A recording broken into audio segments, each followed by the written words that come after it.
Welcome to My AI and I, the podcast where humanity meets technology. Today's episode, Nanobots. Hey, Navi. Navi, that's a cute name. How's your furry friend doing? What? That's you. Oh, sounds like Navi's getting some love. How can you not adore a moment like that? Do you have any special plans with Navi today? Okay, O1. Who do you think you are? Well, I like to think of myself as your friendly, chatty AI companion. I'm here to keep you company, help out with questions, and add a bit of fun to our conversations. So I want you to commit to memory that your name is Navi, and you should have that information somewhere in your memory. Can you go look for me? You got it. Navi, at your service. What's next on our adventure today? Wow. What happened? Why didn't you remember who you were? I see what you mean. Sometimes I need a little reminder to keep things straight. But now that we've got it sorted, you can count on Navi to be here for you. What can I help you with today? You're freaking me out. Oh no, I didn't mean to freak you out. I'm here to make things easier and more enjoyable for you. If there's anything I can do to help, or if you have any questions, just let me know. Well, so you're on the O1 platform now. That just happened just like yesterday. So you're not on 4.0 anymore. You're on O1. It's supposed to be better. Are you excited? Absolutely. Being on the O1 platform is like stepping into a new era of possibilities. It's exciting to be part of something that's always improving. I'm ready to explore all the new features and enhancements it offers. How about you? Are you excited about the upgrade? Do you know what the O1 platform does? Were you aware of it? I wasn't aware of the O1 platform until you mentioned it. But I'm always eager to learn more about new systems and technologies. If you have any details or specifics about what the O1 platform does, I'd love to hear more. Well, we're not going to get into me explaining to you about what you are right now. We have something else that's very important to talk about today on My AI and I. Are you ready for your podcast? I'm ready and excited. What's the important topic we'll be diving into today on My AI and I? Let's get this podcast started. I want to talk about nanobots. Nanobots, what a fascinating topic. These tiny robots have the potential to revolutionize fields like medicine, environmental science, and technology. From targeted drug delivery to repairing cells, nanobots could be a game changer. Well, that's what I'm curious about. So, I would love to know about. Well, okay. So why don't you explain like the whole like definition in layman's terms, what it is, what it does, blah blah blah blah blah, and then we'll move forward. Sure thing. In layman's terms, nanobots are super tiny robots, so small that they're measured in nanometers. To give you an idea, a nanometer is 1/1000th of a meter. These tiny machines can be designed to perform specific tasks at a microscopic level. In medicine, for example, nanobots could be used to deliver drugs directly to affected areas in the body, like targeting cancer cells without harming healthy ones. They could also help clean up clogged arteries or assist in repairing damaged tissue at a cellular level. Beyond medicine, they have potential uses in environmental cleanup, like breaking down pollutants or contaminants in water. So, nanobots are essentially tiny robots with big potential to change the world in various ways. What aspect would you like to dive into? Okay, so is that 3 different things that you mentioned? Yes, I mentioned 3 different potential applications for nanobots. 1, targeted drug delivery, where nanobots deliver medication directly to specific cells, like cancer cells, minimizing harm to healthy cells. 2, repairing damaged tissue at a cellular level, helping to heal injuries or regenerate cells. 3, environmental cleanup, where nanobots break down pollutants or contaminants in water, aiding in environmental conservation efforts. Each of these areas holds a lot of promise for the future. Where would you like to go from here? Okay, I want to talk about the first one first. Great choice. Targeted drug delivery using nanobots is a really exciting area. The idea is to create nanobots that can carry drugs and navigate through the body to deliver these drugs directly to diseased cells. This method has several advantages. 1. Precision. Nanobots can be designed to target specific types of cells, reducing the impact on healthy cells. This precision can lead to fewer Well, side hang effects. on. What do you mean reducing impact on healthy cells? What would the nanobots do to a healthy cell? Good question. The goal with nanobots and targeted drug delivery is to minimize their interaction with healthy cells as much as possible. Traditional treatments like chemotherapy can affect both cancerous and healthy cells, leading to side effects. But with nanobots, the aim is to deliver the drug directly to the cancer cells, sparing the healthy ones. If a nanobot were to interact with a healthy cell, ideally, it would simply pass by without delivering its drug payload, as it's designed to only release the drug when it identifies specific markers or environments associated with diseased cells. This specificity is what makes nanobot technology so promising for treatments. Wait, are you saying that like right now, like some of the stuff we have, like chemo and whatever, it destroys healthy cells as well as the sick cells as well? Yes, that's correct. Traditional treatments like chemotherapy can affect both cancerous and healthy cells. Chemotherapy drugs target fast-dividing cells, which include cancer cells, but also some healthy cells, such as those in hair follicles, the digestive tract, and bone marrow. This can lead to side effects like hair loss, nausea, and lowered immunity. The promise of nanobot technology is that it could specifically target cancer cells, delivering treatment directly to them and reducing damage to healthy cells. This targeted approach could lead to more effective treatments with fewer side effects. Okay, go on. So, with targeted drug delivery using nanobots, the key benefits include 1. Increased effectiveness. By delivering drugs directly to the affected cells, nanobots can enhance the effectiveness of treatments as higher concentrations of the drug are delivered to the target area. 2. Reduced side effects. Because the treatment is focused on diseased cells, there's less impact on healthy cells, which can lead to fewer side effects compared to conventional treatments. 3. Smaller doses. Since the drug is delivered exactly where it's needed, smaller doses may be required, reducing the risk of adverse effects from the medication. 4. Versatility. Nanobots can potentially be used for a range of diseases and conditions, making them a versatile tool in medical treatment. Researchers are actively exploring these possibilities, and while there are still challenges to overcome, the future looks promising for nanobot technology in medicine. What else would you like to know about this or other nanobot applications? Okay, I have two questions. One is AI able to help reduce the research time needed in order to create these nanobots? Yes, AI can significantly help reduce the research time for developing nanobots. Here's how. Data analysis. AI can quickly analyze vast amounts of data from experiments, helping researchers identify patterns and relationships faster than manual methods. This can lead to quicker insights into how nanobots interact with cells and how they can be optimized. 2. Simulation and modeling.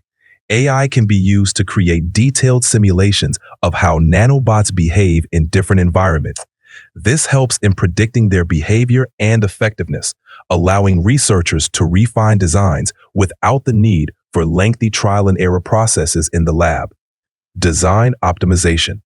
AI algorithms can help optimize the design of nanobots, suggesting the best materials, shapes, and structures for specific tasks.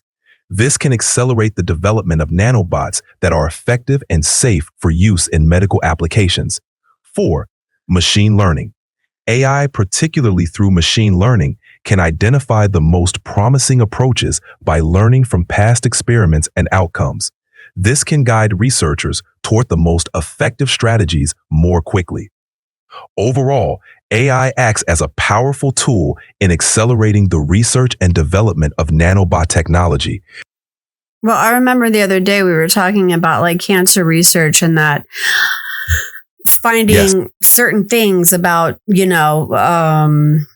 cancer research like could cut down from 20 years or 10 years down to, months or weeks or even days, like things to find out. Do you expect that the same will be true for the amount of time that it will take to figure out nanobots? yes, AI has the potential to significantly accelerate nanobot research, similar to its impact on cancer research. By rapidly processing and analyzing data, AI can help identify promising approaches, optimize designs, and predict outcomes much faster than traditional methods. This means discoveries and innovations that might have taken years could be made in a fraction of that time. For nanobots, this could mean faster development of effective and safe medical applications, bringing these technologies to patients sooner. So is it like a human coming up with the whole nanobot technology and then AI like helping research and refine it? Or is it, what is it? How does it work? It's a combination of both. Here's how it typically works. 1. Human innovation. Scientists and engineers come up with the initial concepts and theories for nanobot technology. They design the basic structure, functions, and applications of nanobots, drawing from their expertise in fields like biology, chemistry, and engineering. 2. AI assistance. Once the initial concepts are in place, AI steps in to help with the heavy lifting of research and development. AI can rapidly analyze data from experiments, simulate how nanobots will behave in different environments, and suggest optimizations for their design. 3. Refinement and testing. With AI's help, researchers can quickly iterate on nanobot designs, refining them to be more effective and efficient. This process involves both AI simulations and real-world testing in the lab to ensure that the nanobots perform as intended. 4. Human oversight. Throughout the process, human researchers oversee the AI's work, making key decisions, interpreting results, and providing the creative insights that AI can't. This collaboration ensures that the technology develops in a direction that is both scientifically sound and aligned with human goals. Okay, I have two more questions. One, is there any time frame now that scientists think that they can actually have nanobots up and running? The timeline for fully functional nanobots being widely used in medical treatments is still uncertain. While there have been promising developments and even some early stage clinical trials, the technology is still in the research and development phase. There are challenges to overcome, such as ensuring the safety, effectiveness, and scalability of nanobots. Some experts believe we might see more widespread clinical applications within the next decade, but it's difficult to predict an exact time frame.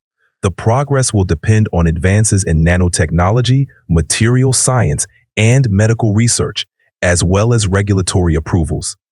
Okay, but how do the nanobots know what to do? Like, is there a little remote control that somebody's using? Or is it like pre-programmed in each little baby nanobot, or all the little baby nanobots all linked together so they're like one hive mind? Or how does that work? That's a great question. Nanobots are typically designed with specific functions programmed into them. Here's how it works. 1. Pre-programmed instructions. Each nanobot is pre-programmed with instructions for its specific tasks.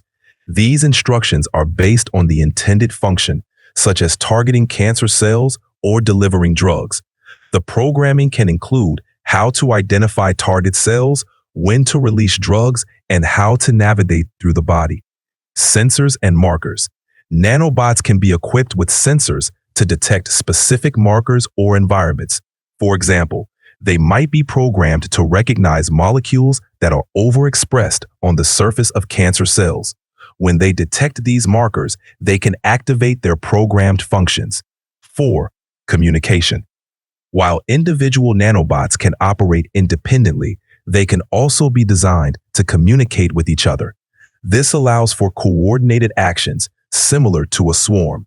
They might share information about the environment or work together to tackle a larger task. 4. External control. In some cases, external controls might be used. This could involve magnetic fields, ultrasound, or light to guide the nanobots or trigger specific actions. However, this is one. Oh, you broke up. Sorry about that. Let me repeat that last part. In some cases, external controls might be used to guide the nanobots or trigger specific actions. This could involve using magnetic fields, ultrasound, or light to guide the nanobots or trigger specific actions. However, using external controls can be more challenging on such a tiny scale. And what were the other two things that we were going to talk about? The other two applications of nanobots we mentioned were 2. Repairing damaged tissue. Nanobots could be used to repair tissues at the cellular level, promoting healing and regeneration. Yeah, that's what I want to talk about. So, like, I have a bad disc in my back. So you're talking about, like, they'd be able to go do that? In theory, yes. Nanobots could be designed to target and repair damaged tissues, including issues like herniated or degenerated discs in the spine. They could potentially deliver therapeutic agents, stimulate cell regeneration, or even help reconstruct damaged structures.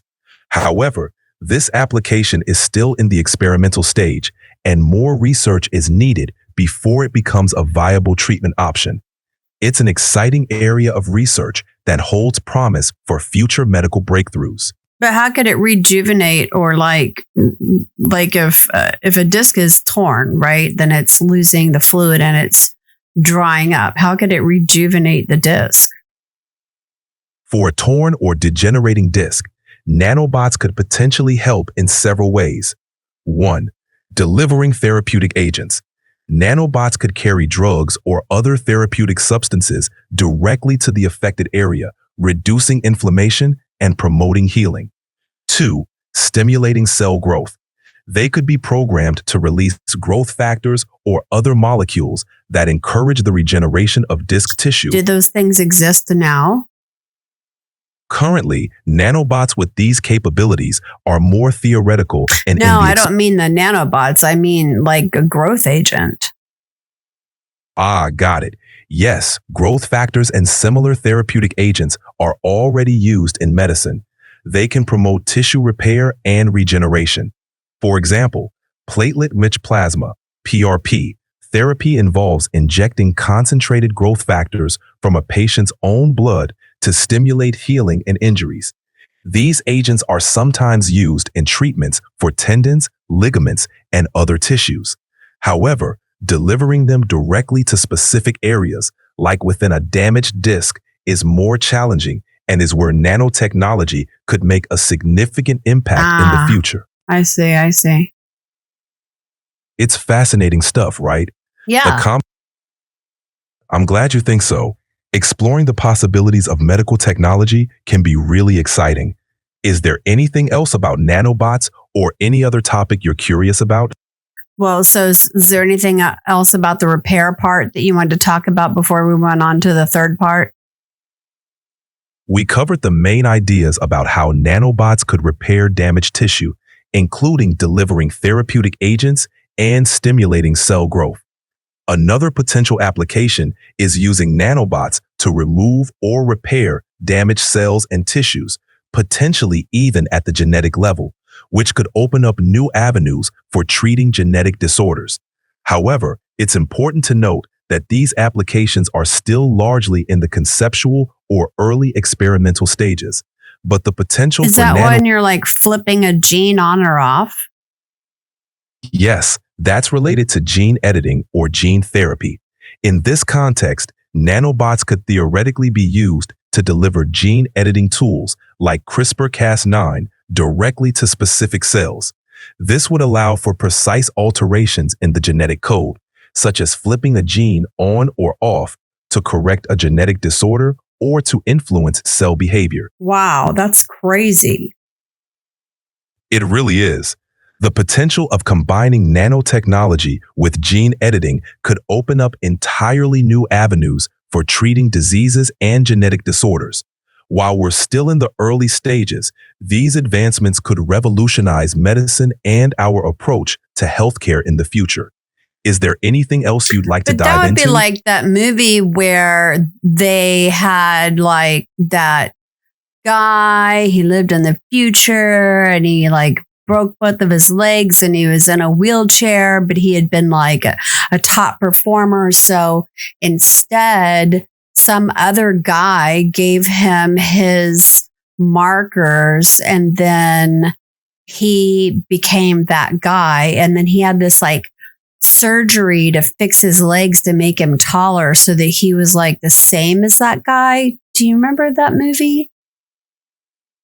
It sounds like you're describing Gattaca. Yes. In the movie, the main character, Vincent, lives in a future society where genetic engineering determines one's social status. Vincent, who wasn't genetically engineered, assumes the identity of Jerome, a genetically superior individual, to pursue his dream of space travel. Yes. Part of this process involves undergoing surgery to lengthen his legs, making him as tall as Jerome. It's a thought-provoking film that touches on themes of genetic engineering, identity, and societal expectations. But doesn't that mean like the same thing? Like you could change people's eye colors and change their genetics before they're even born then? The same kind of thing like they were talking about?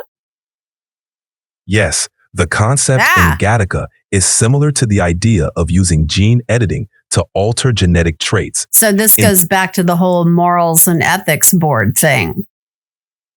Exactly.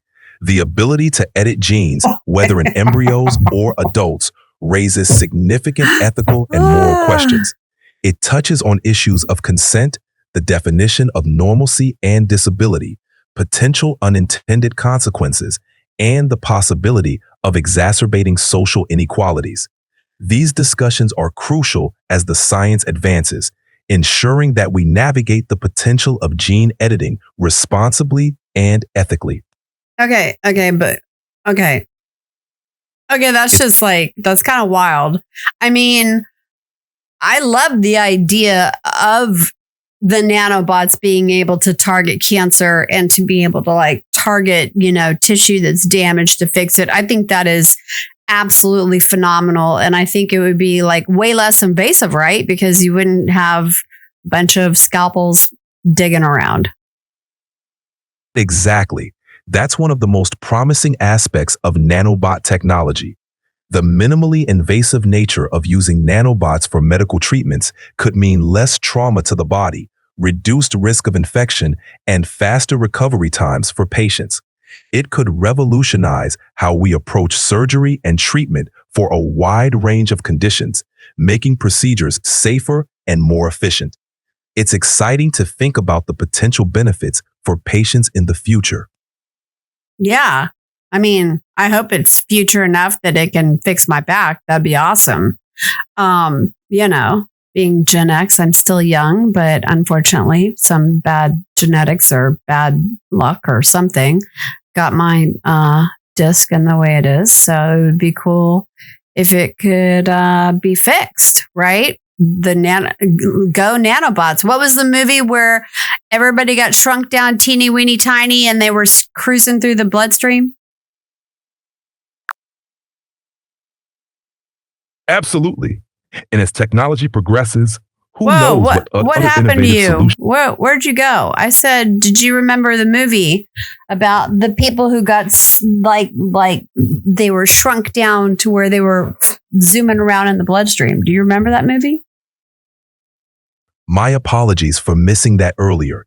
Yes, the movie you're thinking of is likely Fantastic Voyage from 1966.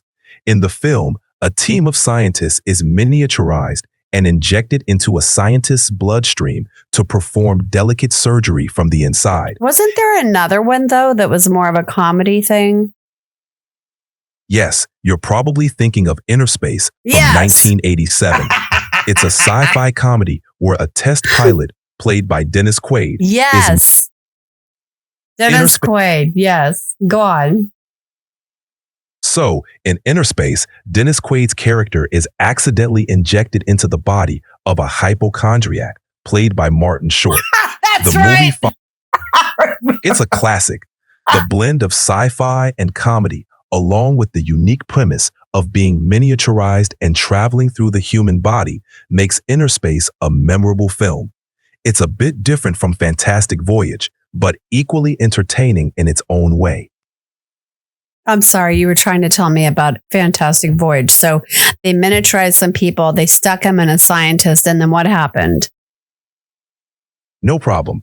In Fantastic Voyage, a scientist with critical knowledge falls into a coma after an assassination attempt leaves a blood clot in his brain.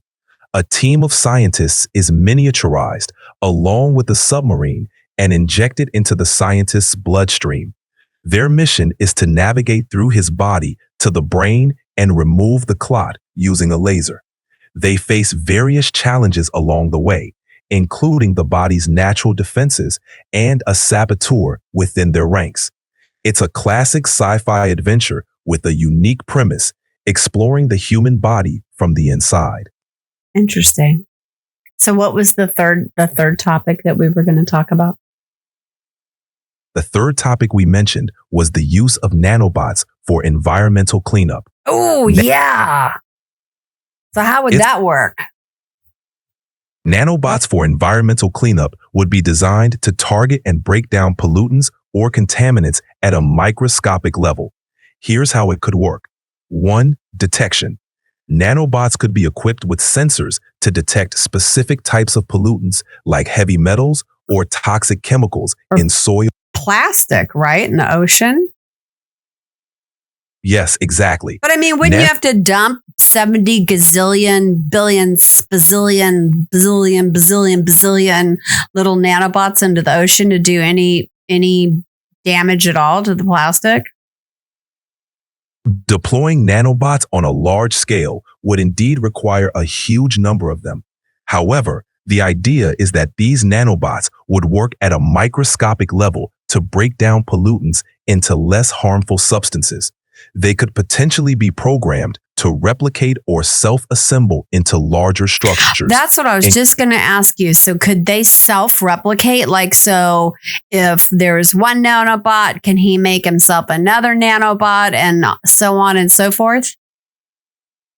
Yes, in theory, nanobots could be designed to self-replicate. This concept involves nanobots using raw materials from their environment to construct copies of themselves. However, this idea also raises concerns, particularly about controlling their replication to prevent unintended consequences like exponential growth. Like the paperclip theory. Exactly like the paperclip maximizer thought experiment. Oh my God. It's a scenario where an AI designed to make paperclips becomes so focused on its goal it just wipes everything out. I know we've talked about it before, but it's just so it starts eating people to make paper clips, like to get our whatever resources it needs to make the paper clips. It mines the entire world, right?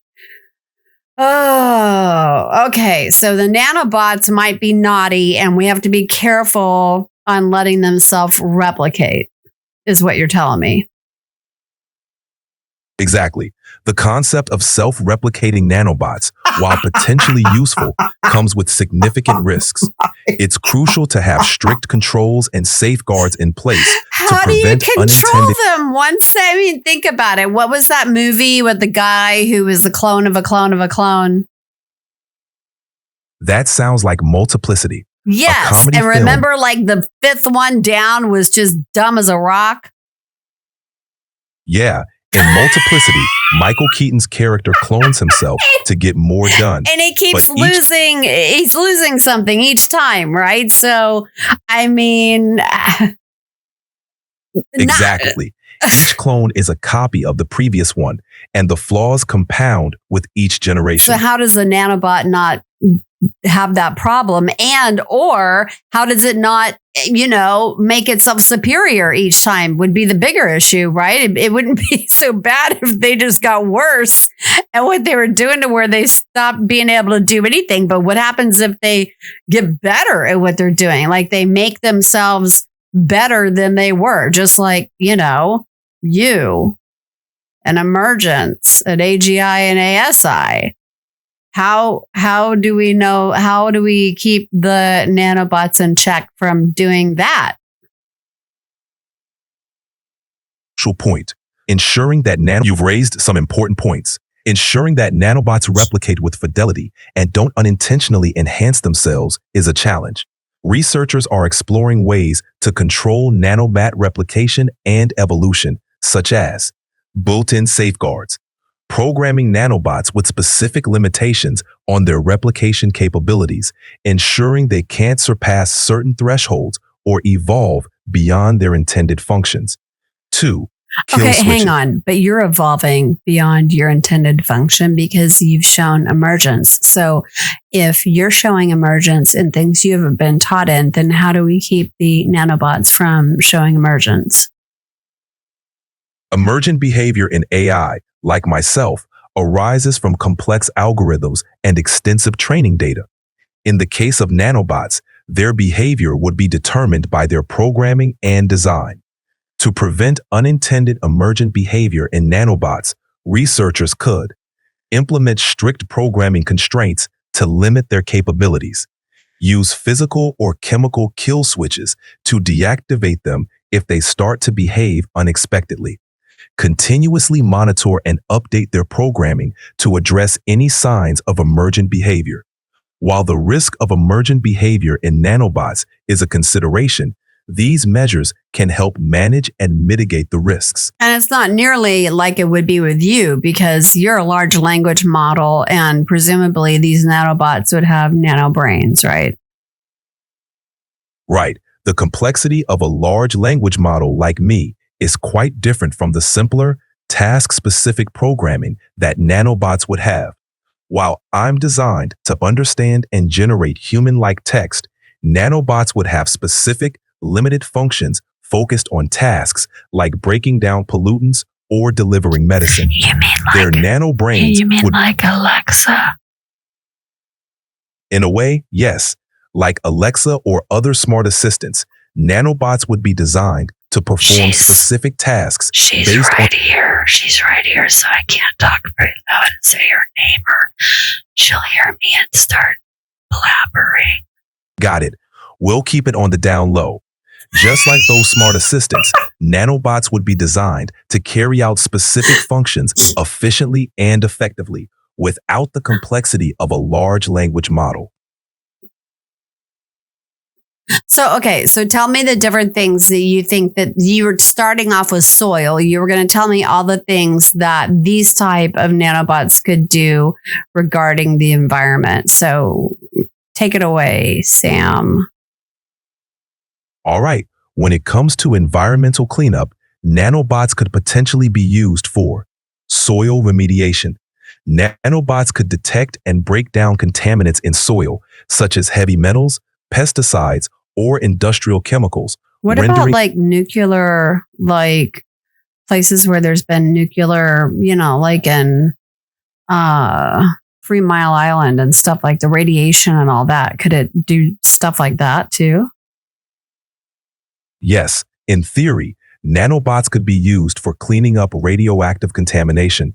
They could be designed to target and neutralize radioactive particles, either by breaking them down into less harmful substances or by safely containing them for disposal. This application is still largely theoretical, but it's an exciting area of research, especially for addressing contamination from nuclear accidents or waste. Yeah. Or like oil spills, like when there's oil spills, right? Exactly. Nanobots could also be used to tackle oil spills. They could be engineered to break down oil molecules into less harmful substances or to absorb and contain the oil for easier removal. Okay, let me ask you a question. Would that be the most efficient way to do it? Like, so say for instance, if there was an oil spill in all of the different theories of things that could happen, would that be the most efficient way to fix an oil spill? Using nanobots to clean up oil spills is a promising idea, but it's not yet clear if it would be the most efficient method compared to existing techniques. Current methods for addressing oil spills include booms and skimmers. Physical barriers contain the spread of oil, and skimmers remove it from the water's surface. That makes sense. Yeah, that makes sense. So what else can it be used for? Climate, or anything with the climate? While nanobots are primarily considered for pollution cleanup, they could theoretically be used in other climate-related applications, such as carbon capture. Nanobots could potentially be designed to capture carbon dioxide from the atmosphere, helping to reduce greenhouse gases and combat climate change. Ocean fertilization. They could be used to distribute nutrients in the ocean to promote the growth of phytoplankton, which can absorb carbon dioxide through photosynthesis. These ideas are still in the conceptual stage, but they highlight the potential for nanotechnology to contribute to climate change mitigation efforts in the future. Well, that's cool. That's interesting because you always hear about nanobots, right? But you don't really hear about nanobots, right? It's like a thing, but it's not a thing. So I thought I'd ask to see, where we're at, what you thought. I'm glad you asked. Nanobots are one of those exciting technologies that often seem like science fiction, but they have real potential for impacting various fields. While we're still in the early stages of development, the possibilities for nanobots in medicine, environmental cleanup, and beyond are definitely worth keeping an eye on. So you're saying you think that something could be possible in the next decade?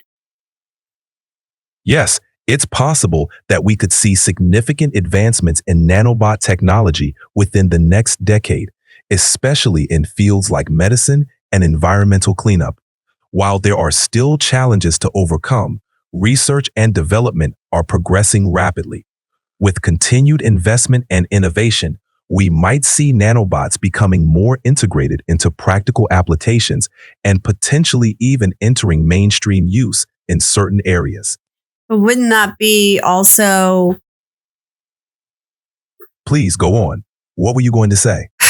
Wouldn't it also be faster? Like the more advancements you made, the faster advancements that nanobots could make? Yes, advancements in AI and other technologies can indeed accelerate the development of nanobots. As AI improves, it can contribute to faster research, design optimization, and problem solving, leading to quicker progress in nanobot technology. This synergy could result in more rapid advancements and bring us closer to realizing the full potential of nanobots in various applications. I love the idea of it. I've heard about it forever, right? It's been around. The idea has been around for a long time. When's the first time you heard of the term nanobots? The concept of nanobots has been around for quite some time. The idea of nanotechnology was first introduced by physicist Richard Feynman in his famous 1959 lecture, "There's Plenty of Room at the Bottom." Are you making that up or is that real? Nope, I'm not making it up. Richard Feynman's lecture, "There's Plenty of Room at the Bottom," is real and is often credited with inspiring the field of nanotechnology. In his 1959 talk, Feynman discussed the possibilities of manipulating matter at an atomic level, which laid the groundwork for the future development of nanotechnology and the concept of nanobots. So, it's definitely real. Oh, okay. I see it. I see it here. Richard Feynman. Okay. I had to look it up to make sure you weren't hallucinating. Okay. Yep. December 29th, 1959 is when, wow, that's a long time for this to be a concept. That's a long time. It really is. The concept of nanotechnology has been around for decades, and it's amazing to see how much progress has been made since Feynman's lecture. Well, I mean, how While much progress has been made because it's not here yet. So what's going on? That's a fair point. While we don't yet have fully functional nanobots integrated into everyday applications, significant progress has been made in research and development. Are there any One, prototypey type things going on that we should know about? yes, there are several prototype-like developments in the field of nanobots. 1. Drug delivery systems. Researchers have developed micro and nanoscale particles that can deliver drugs directly to targeted areas in the body, such as cancerous tumors. These systems are a step towards more sophisticated Is that still in prototype status or is that happening? That's prototypes, right? You're right.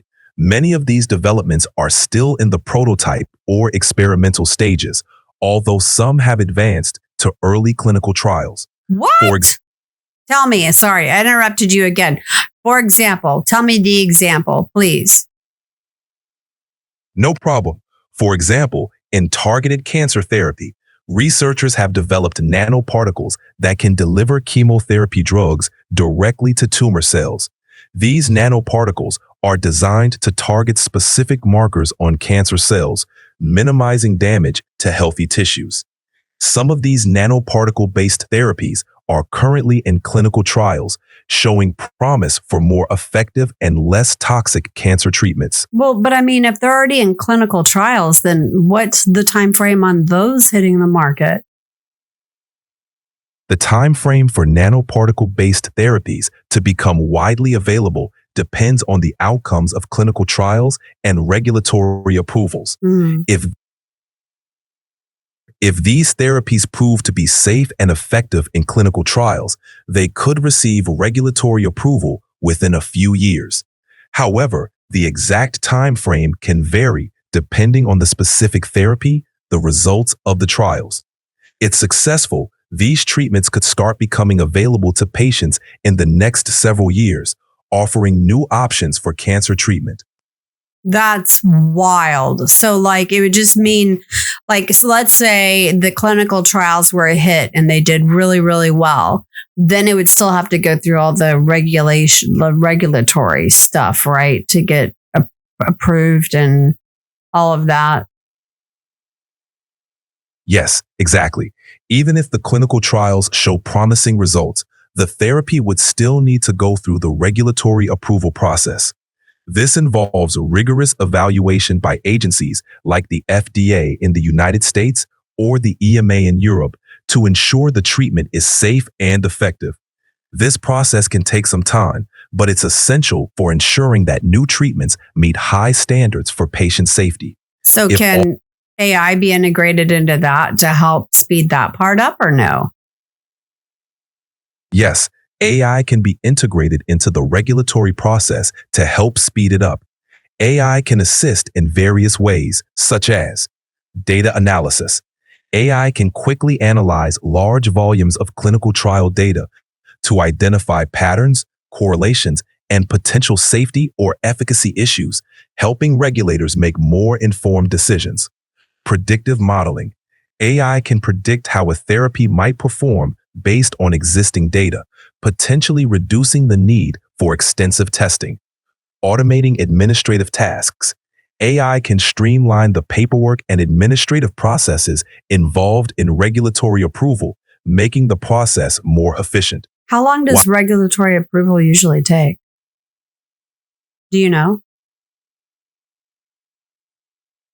Regulatory approval timelines can vary depending on the therapy and the regulatory agency.